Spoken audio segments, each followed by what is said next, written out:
امروز میخوایم درباره یه موضوع خیلی خاص، شیرین و البته پر از استرس صحبت کنیم. ماه اول بارداری.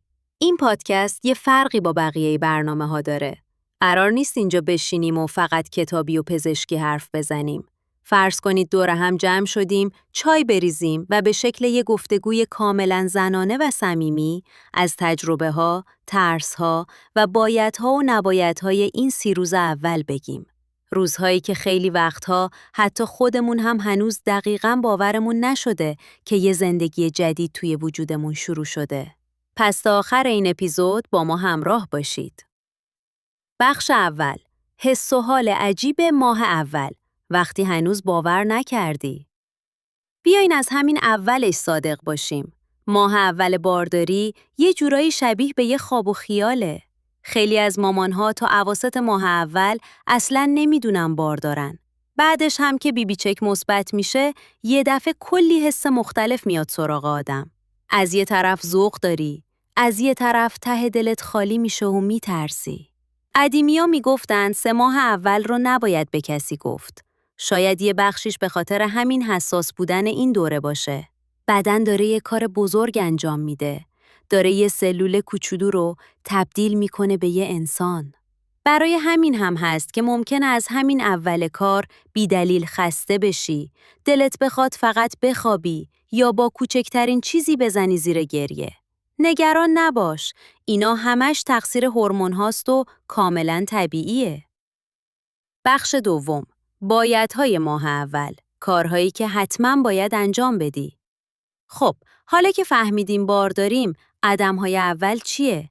چه کارهایی رو باید از همین امروز شروع کنیم؟ سلام به اسید فولیک. اولین و مهمترین کار اینه که خوردن قرص اسید فولیک یا همون مکمل‌هایی که دکتر براتون تجویز میکنه رو شروع کنید. این قرص کوچولو برای رشد سیستم عصبی بچه تو این روزهای اول حیاتیه. یه دکتر خوب پیدا کن. لازم نیست هول بشی. ولی توی همین ماه اول یه پزشک یا مامای مهربون و باحوصله پیدا کن که بتونی باهاش راحت حرف بزنی. چکاپ اول خیلی مهمه. آب، آب و باز هم آب.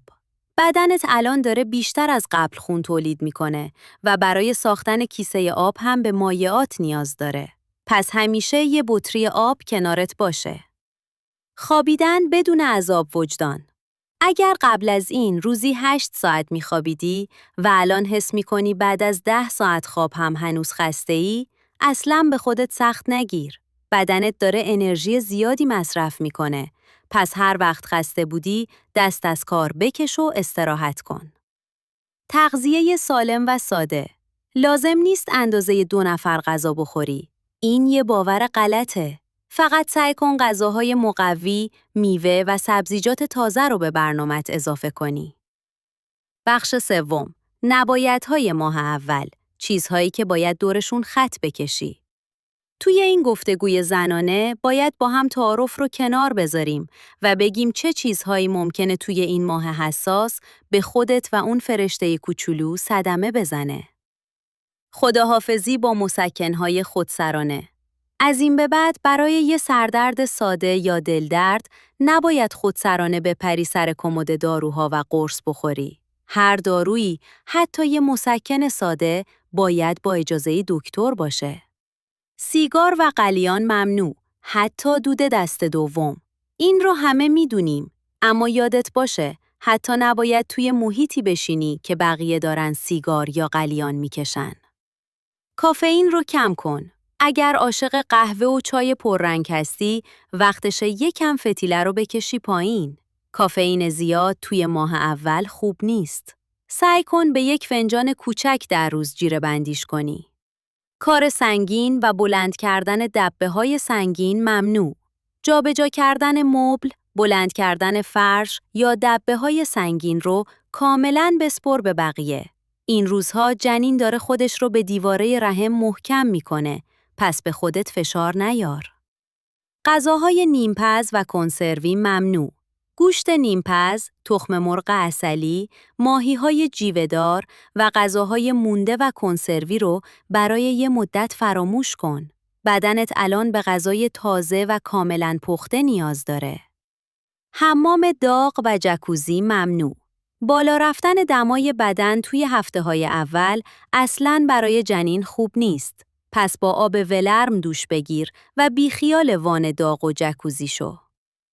بخش پایانی. آرامش، بزرگترین هدیه تو به بچت. در آخر میخوام یه چیزی رو خواهرانه بهت بگم.